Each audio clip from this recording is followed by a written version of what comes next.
Welcome to Sterling High School. Today is Friday, January 7th, 2022. I'm Jared Claiborne. This is Matt Sheehan. Mr. K is behind the scenes in the studio. The three of us are rocking this remote day today. It's been a remote week. We're going to tell you about next week. Mr. Sheehan, how are you doing, sir? I'm doing well. Again, thankful for the support of the Board of Education, our administration and staff, and our community for working through this difficult week. We were sandwiched with a storm on Monday, storm on Friday, but fortunately we were able to instruct our students throughout the week. So, successful week. How about you? I know you've been here manning the phones and communicating with everybody. It's been great, all hands on deck. Really appreciate everybody communicating and again, to your point, the board's support in allowing us to utilize the remote because of the need for this week. And staff and students have done a great job communicating to us, and thank you for everybody being on deck to help support and plan for the week ahead. So tell us, Mr. Sheehan, a little bit about the process. Why are we allowed to go remote this week? What are the things that point to that, and then how we have to plan moving forward? You know, there's a lot of pieces that go into this decision. You know, the easy thing from the outside would say, hey, there's a snow day, go to remote instruction. However, executive orders, State Department of Education mandates, it's not that simple. A snow day doesn't equate to a remote instruction day. We worked last week, we saw the number of cases that were coming in with our community, our students, but most specifically with our staff. When you have the high number of staff positive case that we had, the ability to supervise and instruct students in person was kind of compromised. So with that, working with the administration, we looked at our numbers, we contacted the local health department, we kind of reviewed the numbers and their quarantine time, and at that point we made the decision to go to remote because of a staffing concern. When it comes to the students, we can instruct students whether it's in person or remotely, but in terms of in-person instruction, we need our staff here to supervise the building to conduct instruction. From that point, the next step is working with the County Department of Education, and then they okay it with the New Jersey Department of Education to make sure our 180 days of school, our school calendar is still intact. We don't want to compromise that and have to make up school days.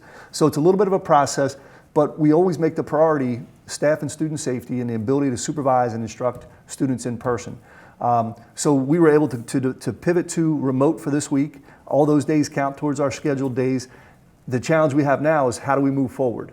You know, and I think you'll talk about that plan. The one thing we've learned over the last close to 2 years is expect the unexpected. You know, we have to be able to communicate with our own community, but then also with the local Department of Health and Department of Education to make the decision that is best for Sterling High School. It may not be best for some of the surrounding districts or other schools in Camden County, but it's what is best for Sterling High School. So again, we're fortunate to have the technology, to have the strength in education and delivery of instruction that allows us to effectively educate, whether it's in person or remotely. So that was the process we went through last week. We're working towards next week and beyond now.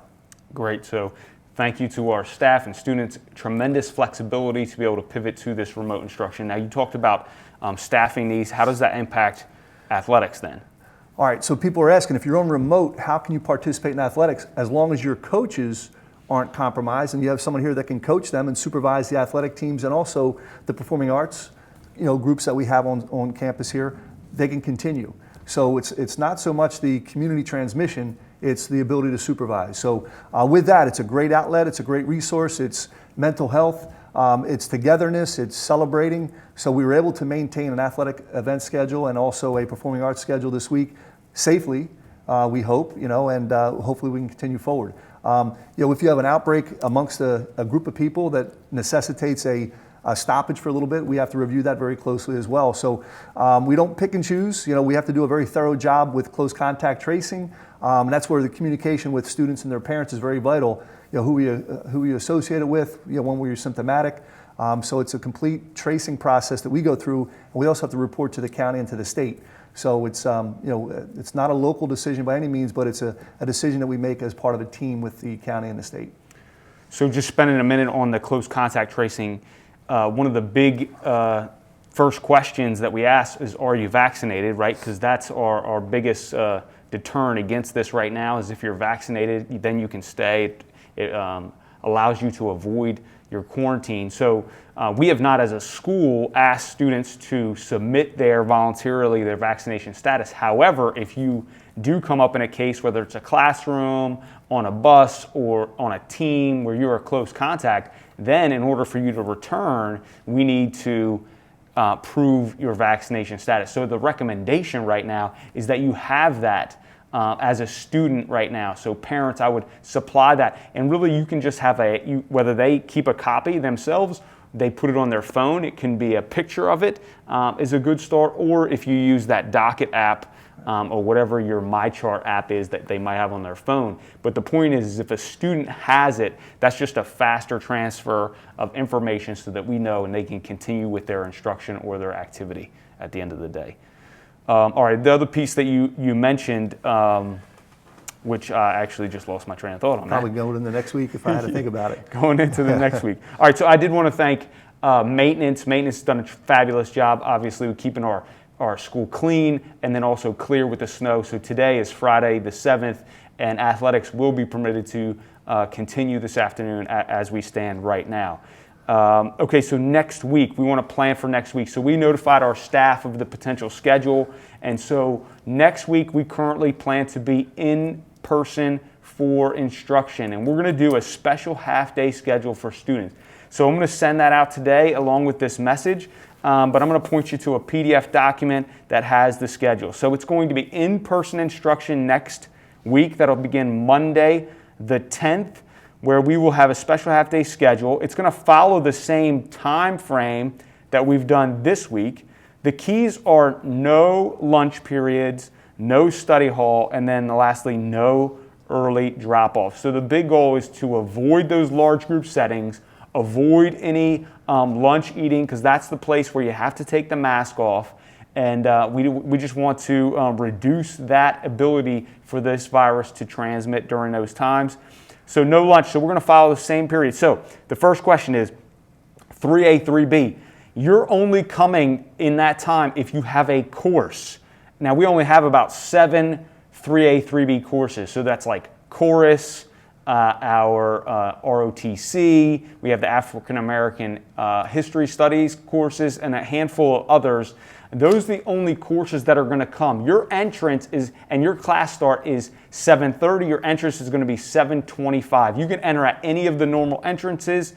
Every other student should not be arriving to campus until 7:55. That'll be your entrance, and then block 1 will start at 8 a.m. So this is really essential. If our goal is to stop large gatherings, then it's important that students are not arriving prior to their entrance time. There is no early drop-off. Breakfast is not going to be served in the morning.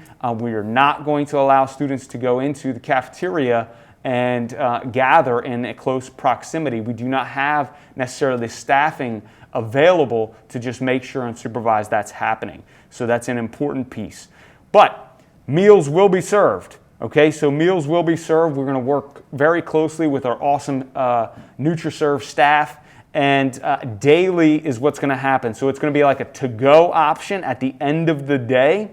So there won't be a breakfast, there won't be a lunch period, but as they exit, students can exit at either the band hall or the main entrance, 2 locations, and they can grab a lunch and the following day's breakfast to go. So that's, they can exit at any door like normal, but those 2 locations will be where it is. So they'll get their lunch for the day, the breakfast for the following day. That's all students it's available to, and they will be ready for you. Then in the afternoon, they'll be dismissed. Staff will have their ability to leave for lunch, and then we're having independent study time in the afternoon. And really that's where you're going to be assigned your homework, get that completed. You, of course, can chat and communicate with your teachers anytime. And then we really don't want our athletes back on campus until 2:30 at the end of the Teacher's Day, because staff will be here for the full day. All right, so what did I miss there, Mr. Sheehan? No, I think you did a great job. I think the key point is there's 2 entrance times, 7:25 and 7:55. And I think that part about the food pickup is very important. That's a daily. Every day a student, when they leave, they can pick up food for that day and breakfast for the following day, correct? Yes, that is correct. So I think we hit everything. And again, the important part is that's the time of the day that the masks come off. We really have to reiterate the importance of consistent and correct mask wearing. You know, having it below your nose, below your chin, where it may be more comfortable, it's not as effective in preventing the transmission of the virus. So we can't reiterate enough the importance of talking to your student, of encouraging them to wear the mask correctly so that they give themselves the best opportunity to be healthy and to come to school for in-person instruction. Good. Okay, so it's a half day. We're eliminating the lunch, eliminating that large gathering space for the time being. We believe that's the safest way to offer in-person instruction. And again, lunches will be provided and they are free for any students. Students will be dismissed at 12 o'clock, so that will be your pickup time for those that are picking up or they're going home, and then athletes would not come back on campus again until 2:30. So if you have any questions or concerns, please do not hesitate to reach out and contact us. Now, we have to be prepared to pivot at any point in this process. So if we pivot from the in-person schedule, we will follow the same schedule that we did this week, where we offer the remote classes 7:30, 8, 9, 10, and 11. We're going to kind of keep that flow. Those start times right there on the hour.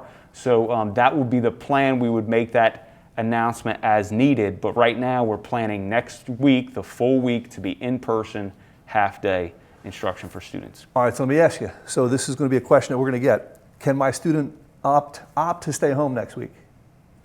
No, there's no opting to stay home. This is not like last year where the governor gave that option, where you have the option to choose. No, you have to come in person if the school is providing it. The only indication that would give a staff or student the ability to work remotely is if it is directly COVID related, and we need documentation to prove it. So if you're staying home and saying that you're symptomatic, that's good, thank you. That's what we need you to do to keep us safe, but then you must follow up and get a test so that we have proof that that's accurately why you're home, and then you need to communicate that through the pandemic response email, which I'll make sure is emailed home again today too. Great. Yeah. So it's easy stuff here. So the goal is in-person instruction. We know that we're better in person than we are remote, but we do have that ability to pivot to remote should the health of our staff warrant it. Okay, so my last big message right now as we come back in person is that together as a staff and a community, we really must prioritize the mask wearing. So we're seeing this Omicron variant specifically that is just kind of skipping over vaccination a little bit. And this mask might be your number one deterrent from obtaining this virus. So if you're not wearing this mask properly over your nose, then you might as well not be wearing the mask. So we will be addressing proper mask wearing in the building when we come back in person. And so you can email me. Let me know right away if there's somebody near you that is not doing it. It is a dress code violation for students, and it is a safety concern for all. So students will be addressed immediately about wearing their masks properly, and that is how we're going to keep each other safe. Right. Remember, we're in a public health emergency, and the first question we get when we report a case that's in school to the local health department is, were the students around them wearing their masks correctly and consistently? Mm-hmm. And if we can't answer that question assertively and we're firm in our belief that they were wearing it correctly, they're considered a close contact. Close contacts lose out on coming to school. Yes. They lose out on participating in sports if they're unvaccinated. So it's the best way to keep yourself protected, the best way to to give yourself an opportunity to attend Sterling in person for instruction. Okay, staff next week will be in full days. The offices will be manned full days next week, as long as we're doing the in-person instruction. And that's really the plan. It'll be sent out via electronically later on today with this video. Mr. Sheen, you wanted to share a little bit more about the strategic planning process. Yeah, we're still on schedule to have our first strategic plan meeting on Tuesday, January 25th. I'd really like to thank the surrounding communities for helping push that information out. We have the ability to participate. If you want to attend the meetings and have a voice at the meetings and participate personally in the meetings, you can do that. But if you can't, there are surveys going out. There's a student survey that the students will be getting next week. The staff at Sterling High School completed their surveys this week. Community surveys are going out, and parent surveys will be going out next week as well. So if you can't attend in person, what a great way to participate. Give us some feedback so we can make educated decisions